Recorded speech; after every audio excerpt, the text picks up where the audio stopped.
পদক্ষেপ সম্পর্কিত আরেকটি যে থিওরি সেটি হচ্ছে সময়ায়ন প্রভাব। সময়ায়ন প্রভাব।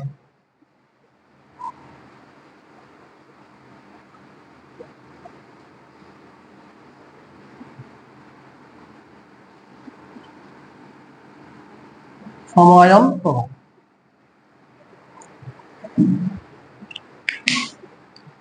সময়ায়ন প্রভাবটা মূলত কি দেখো, কোন একটি মিশ্রণের মধ্যে, মিশ্রণ মানে হচ্ছে কি ওখানে একাধিক যৌগ থাকবে না, দুটি যৌগ থাকতে পারে, তিনটি যৌগ থাকতে পারে, অথবা চারটি যৌগ থাকতে পারে। তো এখন ধরো আমি একটা পাত্র নিলাম, আর এই পাত্রের মধ্যে আমি দুই ধরনের যৌগ অ্যাড করলাম। একটা হচ্ছে ম্যাগনেসিয়াম ক্লোরাইড এবং আরেকটি হচ্ছে সোডিয়াম ক্লোরাইড। তাহলে এই মিশ্রণের মধ্যে উক্ত যে দুটি যৌগ আমরা এখানে যোগ করেছি, তাহলে এই ম্যাগনেসিয়াম ক্লোরাইডকে যদি ভেঙে ফেলা হয়, ম্যাগনেসিয়াম ক্লোরাইড দেখো এখানে দুই ধরনের আয়ন উৎপন্ন হয়। একটি হচ্ছে ম্যাগনেসিয়াম 2+, আরেকটা হচ্ছে ক্লোরিন মাইনাস বা Cl2-, এখানে 2 দিব। আর সোডিয়াম ক্লোরাইডকে যদি ভেঙে ফেলা হয়, একটা হচ্ছে সোডিয়াম প্লাস আর হচ্ছে ক্লোরাইড মাইনাস। তাহলে দেখা যাচ্ছে এই মিশ্রণের মধ্যে, কোন একটি মিশ্রণের মধ্যে যতগুলো যৌগ আছে এখানে মিশ্রিত করা হয়, যদি উভয় যৌগ হতে একই ধরনের আয়ন উৎপন্ন হয়, এখানে একটা কি Cl- আয়ন দেখা যায়, আর এখানে একটা Cl- আয়ন। তাহলে কোন একটি মিশ্রিত দ্রবণের মধ্যে যদি উভয় যৌগ হতে একই ধরনের আয়ন উৎপন্ন হয়, তবে উক্ত আয়নকে বলা হচ্ছে সমায়ন। এবং এই মিশ্রণের মধ্যে সমায়নের যে প্রভাব বজায় থাকবে, দ্যাট মিনস এই মিশ্রণের মধ্যে যে যৌগগুলো উৎপন্ন হয় এবং যে যৌগগুলো আমরা এখানে কি যোগ করেছি, তাদের ঘনমাত্রা, তাদের দ্রাব্যতা এবং হচ্ছে কি তাদের আয়নিক গুণফল সবগুলো হচ্ছে কি এর সাথে সাথে, মানে কি এখানে সমায়ন উৎপন্ন হওয়ার কারণে এর সাথে সাথে তাদের দ্রাব্যতা থেকে শুরু করে সবগুলো কিছু কি পরিবর্তন হবে। সুতরাং এই মিশ্রণের মধ্যে এই সমায়নের কি একটি প্রভাব রয়েছে। তাহলে কোন একটি মিশ্রিত দ্রবণের মধ্যে যদি উভয় যৌগ হতে একই ধরনের আয়ন উৎপন্ন হয়, তবে উক্ত আয়নকে বলা হচ্ছে সমায়ন। এবং মিশ্রণের মধ্যে সমায়নটির যে প্রভাব বজায় থাকে তাকে বলা হয় সমায়ন প্রভাব। তাহলে একটু সংজ্ঞাটা লিখে নাও। লিখো, যদি কোনো একটি মিশ্রণে যদি কোনো একটি মিশ্রণে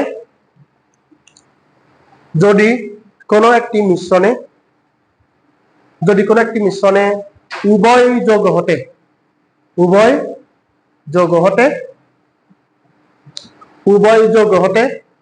একই ধরনের আয়ন উৎপন্ন হয়,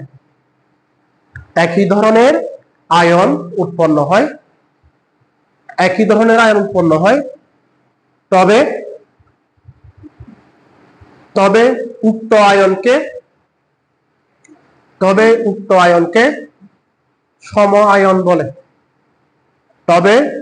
আয়নকে সম-আয়ন বলে।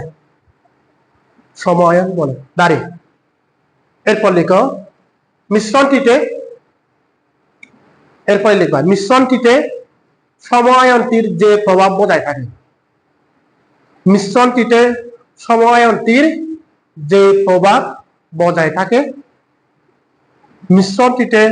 সম-আয়নটির যে প্রভাব বজায় থাকে তাকে সম-আয়ন প্রভাব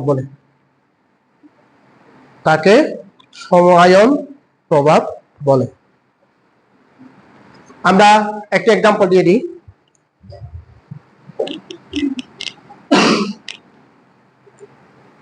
লিখো, যেমন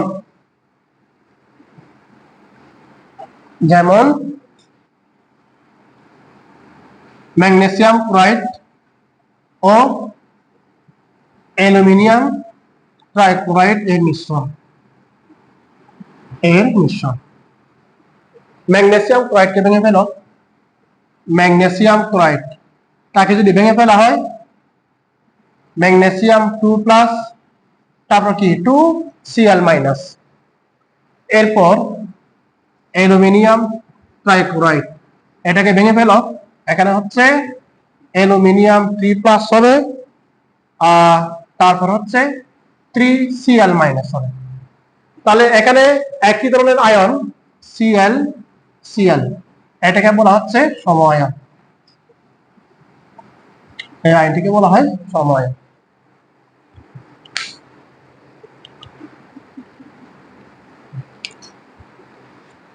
আমরা এই সম্পর্কিত একটি গাণিতিক সমস্যা সমাধান করি।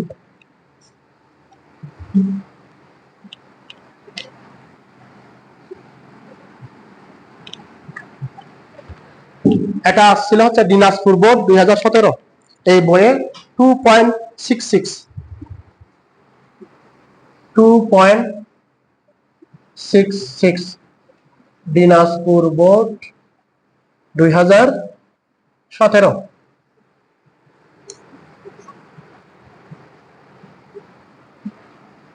প্রশ্ন একটু লিখে দিই আমি। 25 ডিগ্রি সেন্টিগ্রেড তাপমাত্রায়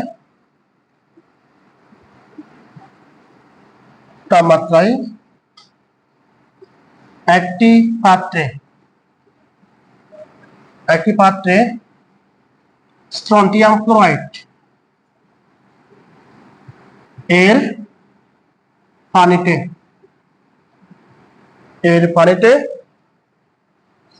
সম্পৃক্ত 1 লিটার দ্রবণ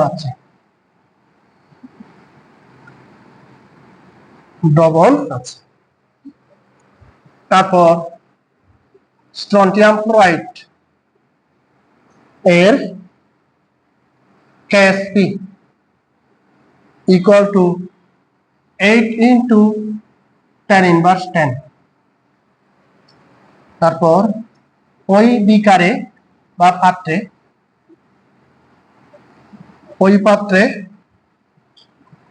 0.1 m সোডিয়াম ফ্লোরাইড যোগ করা হলো।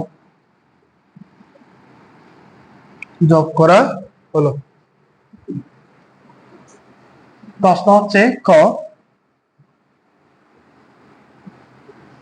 SrF2 এর দ্রাব্যতা বের করো।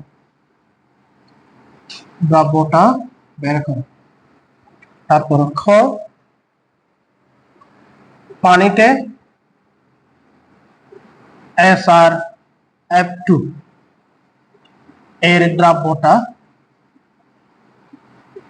দ্রাব্যতা ও 0.1 m সোডিয়াম ফ্লোরাইড মিশ্রিত দ্রবণে SrF2 এর দ্রাব্যতার কোনো পরিবর্তন হবে কি?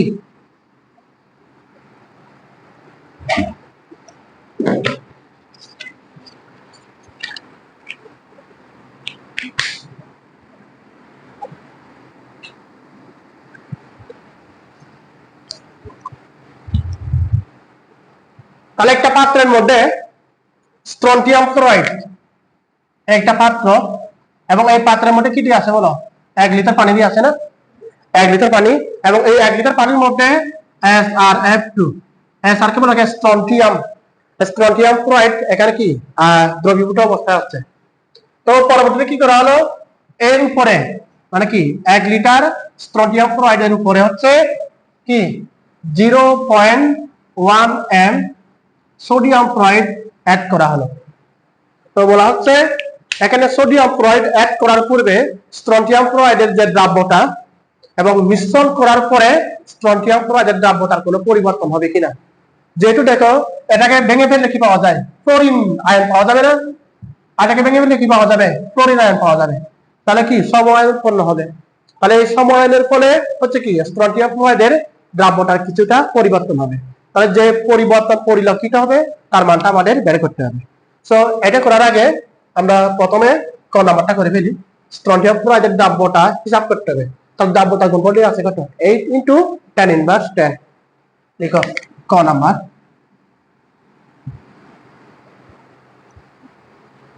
স্ট্রন্টিয়াম ফ্লোরাইড তাকে আমরা ভেঙে ফেলি, স্ট্রন্টিয়াম 2+, তারপর হচ্ছে ফ্লোরিন, ফ্লোরো 2 ফ্লোরো মাইনাস।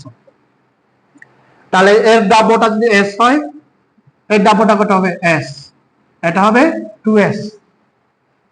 সুতরাং আমরা লিখতে পারি এস আর F2 এর KSP দ্রব্যটা গুণফল equal to S into 2s, পাওয়ার হচ্ছে 2। সো এটাকে যদি আমরা মাল্টিপ্লাই করি 4s³ চলে আসবে। কিন্তু আমাদের KSP আসছিল না কত, 8 ইন্টু 10 ইনভার্স 10। তাহলে লিখে দাও যে প্রশ্ন মতে KSP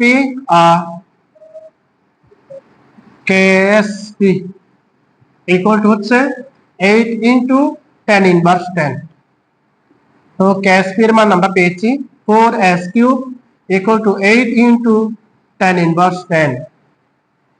এরপর এখানে s³ হবে ইকুয়াল টু 2 ইন্টু 10 ইনভার্স 10। তাহলে s এর মান 3, এখানে হবে 2 ইন্টু 10 ইনভার্স 10। হিসাব করে দেবো হয়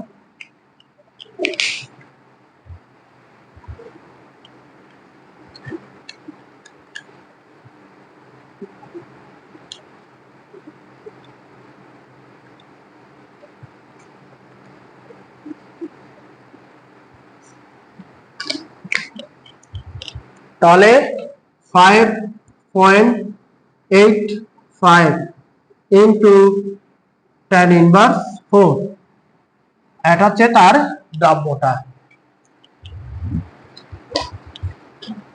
সুতরাং SrF2 এর দ্রব্যটা equal to 5.85 into 10 inverse 4 atom. এ হচ্ছে আমাদের আনসার।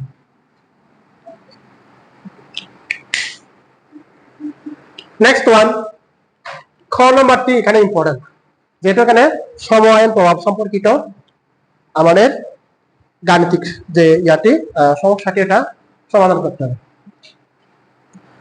তো এটা হচ্ছে মূলত এই পাত্রের মধ্যে স্ট্রন্টিয়াম ক্লোরাইডের মধ্যে সোডিয়াম ক্লোরাইড অ্যাড করার পূর্বে তার দ্রব্যটা, এরপর আমরা অ্যাড করে দেখব, যোগ করে দেখব, যোগ করার পর তার দ্রব্যতার কোনো পরিবর্তন হচ্ছে কিনা ওটা বের করব। এটা আমি মুছে দিলাম।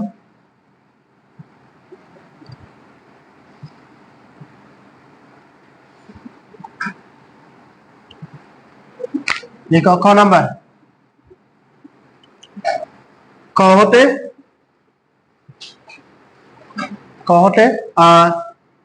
সোডিয়াম ক্লোরাইড মিশ্রণের পূর্বে SrF2 এর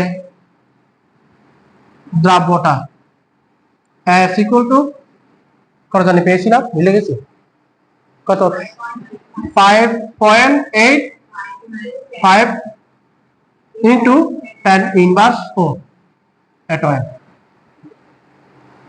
তো এখন আমরা যে সোডিয়াম ক্লোরাইড যোগ করব, যোগ করার পর তার দ্রব্যটা কত হবে দেখো। এবার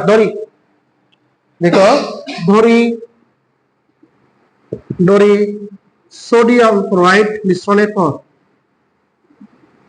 মিশ্রণের পর স্ট্রন্টিয়াম ক্লোরাইড এর দ্রব্যটা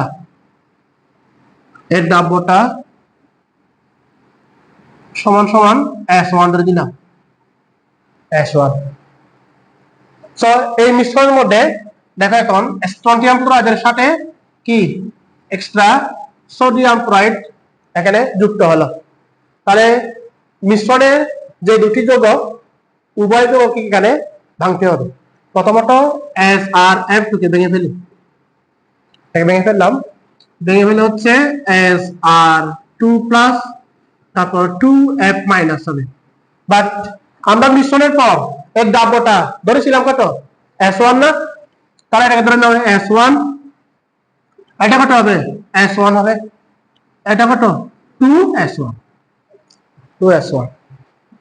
এখন তো মিশ্রণের মধ্যে স্ট্রন্টিয়াম ক্লোরাইড একাই নাই, এর সাথে কি আছে আবার সোডিয়াম ক্লোরাইড, তাকে আবার ভেঙে ফেলো, সোডিয়াম ক্লোরাইড নাপ দিলাম, না, তারপর তাকে যদি ভেঙে ফেলা হয় না প্লাস সোডিয়াম প্লাস, তার হচ্ছে কি F মাইনাস হবে। বলো সোডিয়াম ক্লোরাইড এর ঘনমাত্রা কত? 0.1। এর মোল সংখ্যা কত? 1 না? তাহলে যদি 1 হয় এটা কত হবে? 1।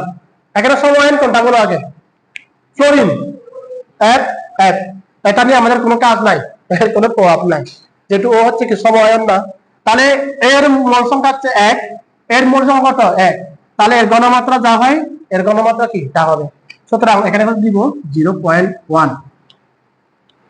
সো এখন এখানে নতুন যে সমায়ন উৎপন্ন হলো, এই সমায়নের যে মোল সংখ্যা বা ঘনমাত্রা এটা হচ্ছে কি এর সাথে যুক্ত হইবে, এই যে এর সাথে, তাকে আমরা এর লগে যুক্ত করে দিব। বুঝছো? তাহলে এক্সট্রা সাথে করে যুক্ত হয়ে গেল তো 0.1 যুক্ত করে দিব। এই ফ্লোরিন মাইনাস আয়নটি এর সাথে যুক্ত হয়ে যাবে। তাহলে এবার লিখো সুতরাং মিশ্রণের পর স্ট্রন্টিয়াম ক্লোরাইড এর KSP ইকুয়াল টু কত হবে বলো? এখানে কত S1 না? S1 ইনটু, তাহলে এই দ্রব্যটা কত হবে? 2S1 প্লাস কত? 0.1। তাহলে 2S1 প্লাস 0.1, তারপর বলো এর সহগ কত? 2, তাহলে পাওয়ার হবে এখানে 2। এটা হচ্ছে পার্থক্য। তো এরপর KSP ইকুয়াল টু S1, তাকে ভেঙে ফেলি আমরা, A plus B whole square সূত্র অনুসারে এখানে ভেঙে ফেলো, 4S1 স্কয়ার হবে, তারপর হচ্ছে 2AB 0.4S1 হবে, তারপর plus 0.01 A square plus 2AB plus B square, 2 গুণ 4 0.1, ঠিক আছে। আচ্ছা, সো এরপর এখান থেকে লেখা যায় KSP equal to 4S1 cube plus 0.4S1 square, তারপর প্লাস 0.01S1 হবে।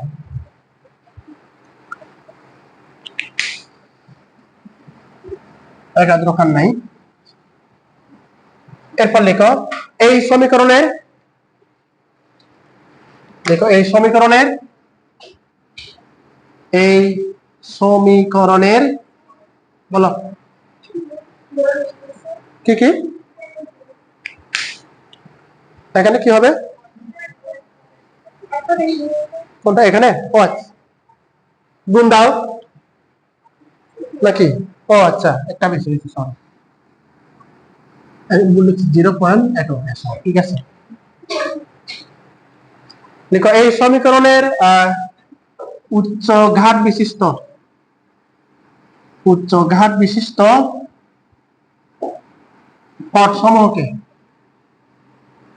পদসমূহকে বাদ দিয়ে পায়। কেন বাদ দিব এটা আমি তোমার একটা ব্যাখ্যা করতেছি, আগে লিখো। আমরা যেখানে S এর পাওয়ারে কি 2, 3 দিয়ে আছে এগুলো বাদ দিয়ে দিব, এবং সর্বনিম্ন S এর পাওয়ার যা কেবল ওটাকে রেখে দিব। হ্যাঁ, বাদ দিয়ে পাই KSP ইকুয়াল টু 0.01S1। তাহলে এখান থেকে S1 এর মানটা বের করে নাও। তাহলে S1 equal to KSP divided by 0.01। KSP এর মান কত বলো? দেখা ছিল না? 8 into tan inverse 10 whole divided by 0.01। তাহলে কত হয় বলো? tan inverse 2, 8 into tan inverse 6, তাই না? 8 ইনটু tan ইনভার্স 6 এত m। এবার বলো তো মিশ্রণের পূর্বে তার দ্রাব্যটা কত ছিল বলো? S কত ছিল? S ইকুয়াল টু দেখো তো 5.85 ইন্টু tan ইনভার্স 4। এবার বলো তো দ্রাব্যটা কি হ্রাস পাইছে নাকি বৃদ্ধি পাইছে? আর হচ্ছে কি পরিবর্তিত ফলাফল, আর হচ্ছে কি আগের ফলাফল। হ্রাস পাইছে না? হ্রাস পাবে। এই যেখানে কি tan ইনভার্স 6 মানে হচ্ছে tan ইনভার্স 4। তাহলে এবার লেখো সুতরাং দ্রাব্যটা হ্রাস পাবে, দ্রাব্যটা হ্রাস পাবে equal to S minus S1। এরপর সমান সমান 5.85 into tan inverse 4 minus 8 into tan inverse 6 ATM। বাদ দাও কত হয়?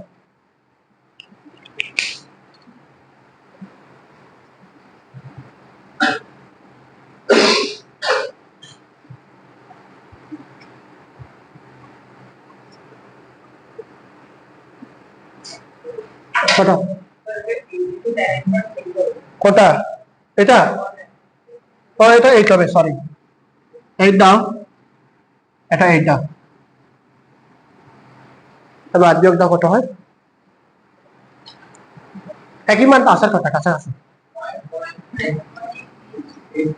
84 tan ইনভার্স 4 ATM। তাহলে এই হচ্ছে আমাদের আনসার। এবার একটু এই জায়গায় চলে আসি আমরা, উচ্চ ঘাত বিশিষ্ট পরসমূহকে আমরা কেন বাদ দিচ্ছি একটু দেখি। এই যে এখানে এই জায়গা থেকে আমরা লাভ দিয়ে একদম এই জায়গায় চলে গেছি। তো এই অবস্থায় যদি আমরা S1 এর মানটা কাউন্ট করি, একই মানে এখানে চলে আসবে। কেন চলে আসবে একটু দেখো। নরমালি প্রদত্ত অবস্থায় সোডিয়াম ক্লোরাইড যোগ করার পূর্বে তার দ্রাব্যটা কত ছিল বলতো? S ইকুয়াল টু কত জানি 85 ইন্টু কত tan ইনভার্স 4। এর অর্থ হচ্ছে tan ইনভার্স 4 মানে কত? 5.85 ডিভাইডেড বাই 1 2 3 4, এরকম না? তাহলে কত? 1 2 3 একক দশক শতক হাজার 10,000 দিয়ে ভাগ। সো এখন দেখো আমি যদি এটাকে কিউব করি, যদি কিউব করা হয়, কিউব করে কত? উপরে কিছু একটা মান আসবে, বললাম x এর মান চলে আসলো। সো এখানে যদি কিউব করা হয় 1 2 3 4, জিরো আছে কয়টি? 4টি, 3 4 12, 1 2 3 4 5 6 7 8 9 10 11 12।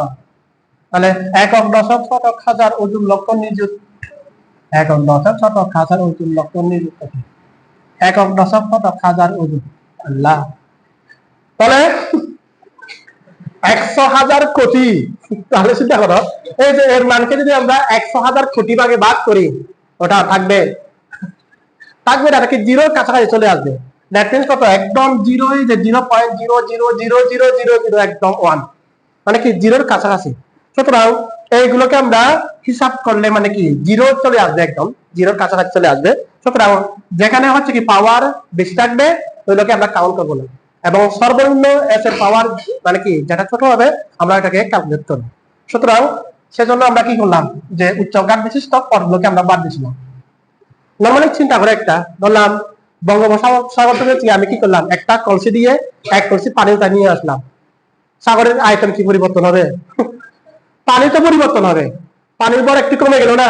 বাট যদি আমরা যে পানির সাথে, যে বঙ্গোপসাগরের পানির সাথে 1 কলসি পানি আমরা কম্পেয়ার করি, তাহলে কি একদম না বললো না, জিরোর কাছাকাছি। জিনিসটা হচ্ছে এরকম আর কি। তাহলে এখান থেকে যদি আমরা এগুলো বাদ দিয়ে দিই তাহলে পুরো রেজাল্টের উপরে কোনো ইফেক্ট করবে না। সুতরাং আমরা এখানে উচ্চ ঘাত বিশিষ্ট পদগুলোকে বাদ দিয়ে দিব। একটা আরেকটা দেখো, যে সোডিয়াম ক্লোরাইড অ্যাড করার পূর্বে তার দ্রাব্যটা ছিল হচ্ছে একটু বেশি, বাট যখন অ্যাড করে ফেললাম তখন কি দ্রাব্যটা কমে গেল। কত হয়েছে? 8 ইন্টু tan ইনভার্স 8। নরমালি চিন্তা করো, একটা পাত্রের মধ্যে আমরা যখন লবণ অ্যাড করি, তাহলে পাত্রের মধ্যে যে দ্রাবক ছিল, যে পানি ছিল, সেই পানির হচ্ছে কি যে লবণটাকে দ্রবীভূত করার একটি নির্দিষ্ট কি ক্ষমতা রয়েছে, নির্দিষ্ট লিমিটেশন রয়েছে। তাহলে প্রয়োজনের তুলনায় যদি আমরা বেশি পরিমাণ লবণ অ্যাড করি, পরবর্তীতে কি আবার এখানে লবণ অ্যাড হতে পারবে না, তলানি হিসেবে জমা হবে।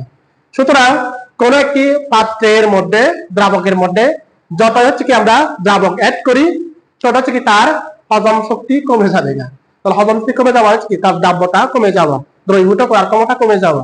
সুতরাং এক্সট্রা যদি আমরা সময় বিশিষ্ট অন্য যে কোনো একটি যৌগ অ্যাড করি তখন তার দ্রাব্যতা মাস্ট কমে যাবে।